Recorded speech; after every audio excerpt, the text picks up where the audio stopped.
আছেন। আমি এই আপনারা সারা দেশের মানুষ যে অধীর আগ্রহ নিয়ে অপেক্ষা করছেন, আমি আপনাদের এই আগ্রহের সেই সময়টা আর বাড়াতে দিতে চাই না। সম্প্রতি ইলিয়াস হোসেনের ভিডিওতে মেজর ডালিমকে দেখা গিয়েছে। অবশেষে সবার সামনে আসলেন মেজর ডালিম এবং বাংলাদেশের মানুষ তাকে দেখে অবাক হয়ে গিয়েছে।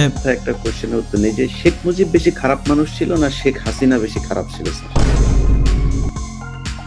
দেখো, অ্যাকচুয়ালি শেখ হাসিনা তো তখন খুবই ছোট, তার সাথে তেমন একটা ইন্টারেস্ট ছিল না, বিয়ে হয়ে গেছে কিন্তু আমি দেখতাম যে প্রত্যেকদিন রাত্রেই মাইক খেতে খেতে আইতো, বেগম মুজিব খাওয়াই টাই বলেছে। অবশেষে জানা গেল সকল তথ্য, কেন তিনি শেখ মুজিবকে হত্যা করেছিলেন। আর সত্যি কি মেজর ডালিমের স্ত্রীকে অপহরণ করা হয়েছিল, আর যদি হয়ে থাকে তাহলে কে করেছিল। এর পাশাপাশি মেজর ডালিম কিভাবে শেখ মুজিবকে হত্যা করেছিল। বন্ধুরা, আজকের এই ভিডিওটি অনেক ইন্টারেস্টিং হতে চলেছে, তাই শেষ পর্যন্ত দেখতে থাকুন। বন্ধুরা, মেজর ডালিমকে নিয়ে একটা কথা প্রচলিত আছে, তিনি নাকি অনেক বউ পাগল ছিলেন। আর এটা বলা হয়ে থাকে যে মেজর ডালিমের স্ত্রীকে বঙ্গবন্ধুর ছেলে শেখ কামাল উঠে নিয়ে গিয়েছিল, যার প্রতিশোধ নেওয়ার জন্য মেজর ডালিম 15ই আগস্ট শেখ মুজিব এবং তার পরিবারকে হত্যা করে। হ্যাঁ, এটা সত্যি যে 15ই আগস্ট শেখ মুজিব এবং তার পরিবারকে হত্যা করা হয়েছিল, কিন্তু এটা কি সত্য যে মেজর ডালিমের স্ত্রীকে অপহরণ করার জন্য তিনি শেখ মুজিব পরিবারকে হত্যা করেছেন? এটার উত্তর হচ্ছে একদমই না। এটা কিন্তু আমার কথা নয়, এটি যার কথা সেটা একটু পরেই জানতে পারবেন। তবে এই কথা সত্য যে মেজর ডালিমের স্ত্রী আসলে অপহরণ হয়েছিলেন। তবে এটার আসলে মূল কাহিনী কি, তার আগে আমরা মেজর ডালিম সম্পর্কে কিছু গুরুত্বপূর্ণ তথ্য জেনে আসি। যাকে আপনারা মেজর ডালিম নামে চিনেন, তার সম্পূর্ণ নাম হচ্ছে শরীফুল হক ডালিম।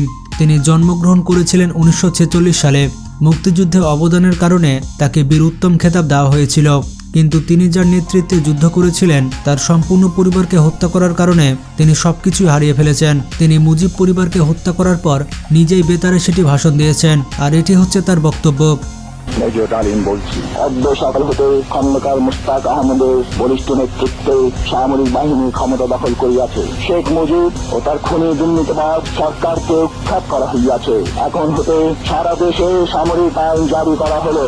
আপনারা সবাই আমাদের সাথে সহযোগিতা করুন, আপনারা নিশ্চিন্ত থাকুন, কোনো অসুবিধা আপনাদের হইবে না। বাংলাদেশ জিন্দাবাদ। তিনি তার কর্মজীবন শুরু করেন 1964 সালে। প্রথমে তিনি পাকিস্তানি বিমান বাহিনীতে ছিলেন। পরবর্তীতে পাকিস্তানের যুদ্ধ শুরু হলে তিনি বিমান বাহিনী ছেড়ে পাকিস্তান সেনাবাহিনীতে যোগ দেন। সেনাবাহিনীতে তিনি কর্মরত ছিলেন 1971 সাল পর্যন্ত। এরপর তিনি পাকিস্তান সেনাবাহিনী ছেড়ে বাংলাদেশে চলে আসেন আর বাংলাদেশের পক্ষে যুদ্ধ করেন। মুক্তিযুদ্ধে তার সাহসী পদক্ষেপের জন্য তাকে বীর উত্তম খেতাব দেওয়া হয়েছিল।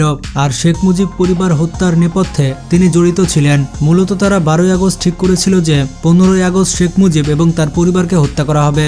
কিন্তু কেন তারা 15 আগস্টকেই ঠিক করেছিল? এই তারিখ ঠিক করার ক্ষেত্রে একটি কৌশলগত অবস্থান রয়েছে। আসলে 15ই আগস্ট ছিল ঢাকা বিশ্ববিদ্যালয়ের একটি অনুষ্ঠান, যার কারণে আইন শৃঙ্খলা বাহিনী সকলেই সেদিকে তৎপর ছিল। এমনকি শেখ মুজিবের রক্ষী বাহিনীকেও ঢাকা বিশ্ববিদ্যালয়ে টহল দেওয়ার জন্য পাঠিয়ে দেওয়া হয়েছিল। অন্যদিকে ভারতও 15ই আগস্ট তাদের স্বাধীনতা দিবস পালনে ব্যস্ত থাকবে। এই সকল সমীকরণকে মিলিয়ে তারা 15ই আগস্টকে তাদের হামলার তারিখ নির্ধারণ করে। মেজর ডালিম তখন উচ্চ পর্যায়ে বিলাসী জীবনযাপন করতে থাকে। এরপর 1988 সালে তাকে রাষ্ট্রদূত হিসাবে কেনিয়ায় পাঠিয়ে দেওয়া হয়। এরপর তিনি জাতিসংঘের শান্তিরক্ষা মিশনে সোমালিয়ায় দায়িত্ব পালন করেছিলেন।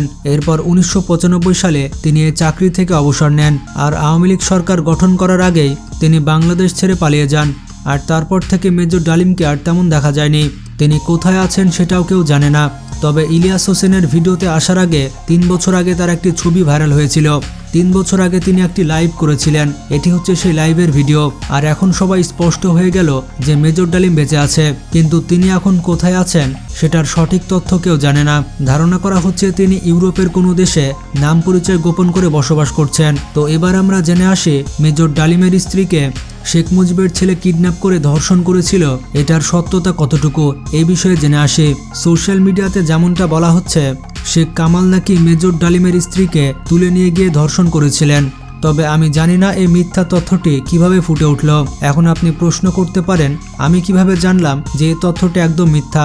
এই তথ্যটিকে একদম মিথ্যা বলছে এই কারণে যে মেজর ডালিমের স্ত্রী নিম্নিকে তুলে নিয়ে গিয়ে শেখ কামাল ধর্ষণ করেছিল, এই কথাটি যে সম্পূর্ণ মিথ্যা এটা বলেছেন স্বয়ং মেজর ডালিম। মেজর ডালিমের প্রকাশিত 2001 সালের একটি বই, যা দেখেছি, যা বুঝেছি, যা করেছি, এই বইয়ের ভেতর মেজর ডালিম নিজেই সম্পূর্ণ বলেছেন যে এটি একটি মিথ্যা ঘটনা। সেই দিন কি ঘটেছিল সেটাও তিনি ওই বইয়ে বলেছেন। ওই দিন শুধুমাত্র মেজর ডালিমের স্ত্রী নয়, বরঞ্চ মেজর ডালিমকেও অপহরণ করা হয়েছিল। তিনি ওই বইয়ে লিখেছিলেন এই ঘটনাটি ঘটেছিল 1974 সালের মাঝামাঝি সময়ে। সে সময় মেজর ডালিমের খালাতো বোনের বিয়ের অনুষ্ঠান চলছিল, আর এটি হচ্ছিল ঢাকার লেডিস ক্লাবে। সে সময় মেজর ডালিমের শ্যালকের সঙ্গে তৎকালীন সময়ে আওয়ামী লীগের বড় নেতা এবং রেড ক্রসের চেয়ারম্যান গাজী গোলাম মোস্তফার কিছু ছেলেপেলের সঙ্গে একটু ঝগড়াঝাটি বেঁধে গিয়েছিল। আর সেই ছেলেপেলেরা মেজর ডালিমের শ্যালকের পেছন থেকে চুল টান দিয়ে ধরেছিল, যার কারণে মেজর ডালিমের শ্যালকের সঙ্গে গাজী মোস্তফার ছেলেপেলেদের কথা কাটাকাটি শুরু হয়ে যায় এবং একটা পর্যায়ে মেজর ডালিমের শ্যালক গাজী গোলাম মোস্তফার ছেলেপেলেদের সেই অনুষ্ঠান থেকে বের করে দেয়। আর আওয়ামী লীগের সেই ছেলেপেলেরা নিজেদের হ্যাডাম দেখানোর জন্য সম্পূর্ণ ঘটনাটি গাজী গোলাম মোস্তফাকে বলে। আর সাথে সাথে গোলাম মোস্তফা দেশীয় অস্ত্র এবং গাড়ি নিয়ে সেখানে পৌঁছে যায়। তারপর তারা মেজর ডালিমকে সেই গাড়িতে তুলে নিয়ে যাচ্ছিল। সে সময় মেজর ডালিমের স্ত্রী এবং তার শাশুড়ি বলে, যদি মেজর ডালিমকে তুলে নেওয়া হয় তাহলে আমাদেরকেও তুলে নিতে হবে। আর ঠিক তখন গাজী গোলাম মোস্তফা মেজর ডালিমের সাথে মেজর ডালিমের স্ত্রীকে নিয়ে যায়। শুধুমাত্র তার স্ত্রীকে নয়, তার শাশুড়িকেও তুলে নিয়ে গিয়েছিল। তারপর মেজর ডালিম দেখলো তাদেরকে যে গাড়িতে তুলে নেওয়া হচ্ছিল সেই গাড়িটি যাচ্ছিল রক্ষী বাহিনীর ক্যাম্পের দিকে।